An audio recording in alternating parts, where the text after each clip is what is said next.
Ricky Starks is the best in the world. No, really, hear me out. Ricky Starks was the last person in All Elite Wrestling to beat CM Punk. You know, the real AEW World Champion, CM Punk. Why do we consider Sammy Guevara a pillar of All Elite Wrestling when Ricky Starks has made more of an impact than Sammy has in almost the same amount of time? Sammy Guevara was given opportunity after opportunity, but hasn't ever really stuck the landing the way Ricky has. And Ricky's opportunities started with Team fucking Taz. The Nightmare Collective takes a lot of heat for being the worst faction in AEW history, but the strong runner-up has to be the faction that has had the most wasted potential ever, in that it contained Brian Cage, Powerhouse Hobbs, Hook, and Ricky Starks. Dante! Dante! What are you doing? Even being in one of the most maligned factions to ever exist in All Elite Wrestling, Ricky still managed to win and elevate the FTW Championship while being a part of Team Taz, holding the FTW belt for 378 days, making him the longest reigning FTW champion at the time. Every time Starks has been given an opportunity, he knocks it out of the park. So why has there always been a ceiling put on what he can accomplish in AEW? I actually hate the idea of pillars. It's weird. I loathe the idea of a pillar because, one, it's a full gimmick and it came from one guy who there's nothing behind it. You get what I'm saying? To say that these four dudes are the pillar of the company, you know what you're doing by saying that? F everybody else who did anything. Those people don't matter. It's these three guys that we deemed. I have bestowed this sacred title upon thee, and I want you to go forth and do with it. No, I don't believe in that. It's a very sweet gesture to say Ricky should be considered a fifth pillar. Baby, I don't need to be a pillar, okay? I can be a foundation. I can be the roof. I can be the person outside maintaining the lawn. I don't need none of that. Because to me, that's a box within itself. 4 pillars, you got me. What? 4 pillars? 4 pillars of what? Name one Coliseum that you know that's famous. I bet you couldn't even do that. So to say that these 4 guys are the ones that are going to make and break, let's see the numbers. Y'all want to talk about ratings? Let's see the ratings for y'all 4, huh? Let's see how much money y'all making. If y'all want to keep bringing up all this bullshit, let's see it. Pen to paper. How are the quarterly hours doing when y'all are on TV? Let's see it. I want to see it. The 4 pillars, hell yeah. My paycheck is signed by those 4 dudes. Hell yeah, let me see. You get what I'm saying? Yep. I don't even like the conversation. I don't even want to be included. Keep me away from that. Shit.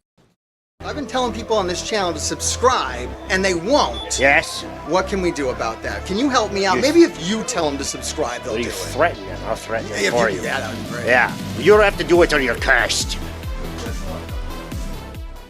You know, I'm just not I don't, honestly, man, I don't bullshit. I don't bullshit anybody. I don't try to play with anybody's life or anything like that, you know? So I just kind of stick to myself, and I just always operate under the belief like, well, my work will carry me through any obstacle.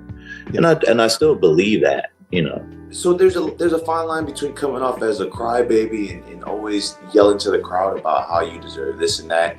And then there's also a part of it where you sometimes have to remind people just who the hell you are. You know what I'm saying? Like, I have no problem hyping myself up and being my biggest fan, because at the end of the day, that's all I got.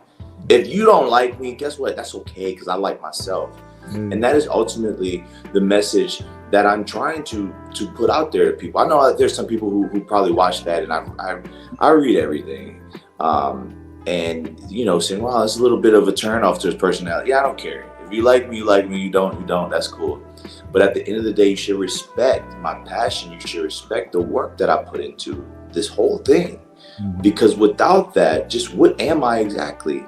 So it's very important to not be forgotten. And I think a lot of people do get forgotten because they don't want to speak up or let people know, hey, no, that's cool that you like them, but also to don't forget just exactly where I'm at, just exactly who I am, and exactly my body of work of what I've proven. Proof is in the pudding. You can't ever dispute that, that people aren't going to do for you. You got to do for yourself. And that is ultimately where I come from. And the people in New Orleans are always the same. You could go to New Orleans and you could find somebody with my same type of personality, because that's just how we are in that city. Having to do for yourself, having to be your own hype person. I don't really seek validation from anybody, because I'm validated in myself every time I look in the mirror. And that has come from looking around and putting my focus into other people and being let down, you know, when all along I should have been putting into myself. I've done everything myself. I've gotten to where I needed to be by myself. I never had any handouts or someone to put me under the wing and guide me along the way. I have been self-made, and I take very big prides in that, because, you know, that's all I got. And to me, I want to celebrate that. Why is it that, you know, NBA players can get a ring and show it off, but the minute I talk about my accomplishment, I'm all of a sudden, too full of themselves. It just don't make sense. Yeah. So it's another reason too why I don't believe in the word humble. I refuse to believe in that word. Definition wise, that means to lower yourself for somebody. I can be modest, but I refuse to be humble, because I'm already gracious, and I have enough gratitude for the things that I got in life because I work for it. I'll wrestle Ricky Starks any day of the week. I think he's one of the most underrated talents probably ever. Like, he's a fucking phenom. I say that with a wink and a nod, because he's the biggest Undertaker mark in the world. And let's be honest, again, that was a situation where, he tried to go toe-to-toe with me on the microphone. I ate him up, I chewed him up, I spit him out. I mean, it was pretty embarrassing. And then I wrestled him. I think I beat him in 30 seconds, but I'd be willing to give the kid another shot, because again, underrated talent. And, I think he's great.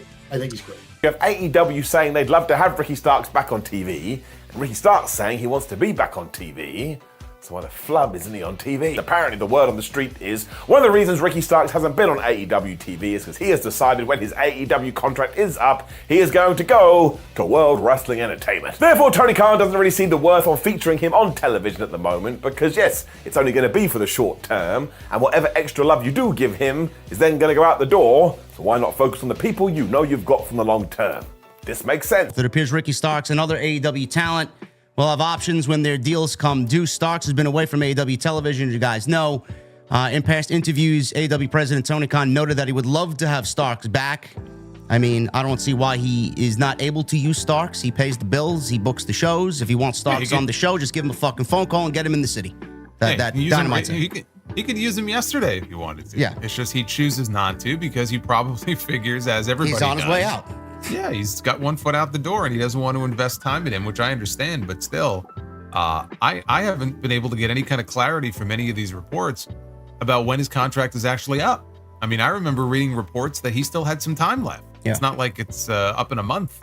So are you really going to bench the guy for 6 months, 9 months? That just seems like a complete waste to me. Even, Jericho, when he was already on his way to WWE, WCW used him. I think they used him mostly to do jobs, but, it's not like they just sat him at home for a year. No. So it's just, again, unless his deal is up imminently, it's just weird to me. And I know there were reports that supposedly he turned down one creative pitch for him to feud with Big Bill. Bill would turn on him, Ricky would go babyface, and supposedly he said no. He didn't want to do that. So there is that. But still very weird that you wouldn't utilize him in some way. The last we saw of Ricky in AEW, he was holding the tag belts with Big Bill.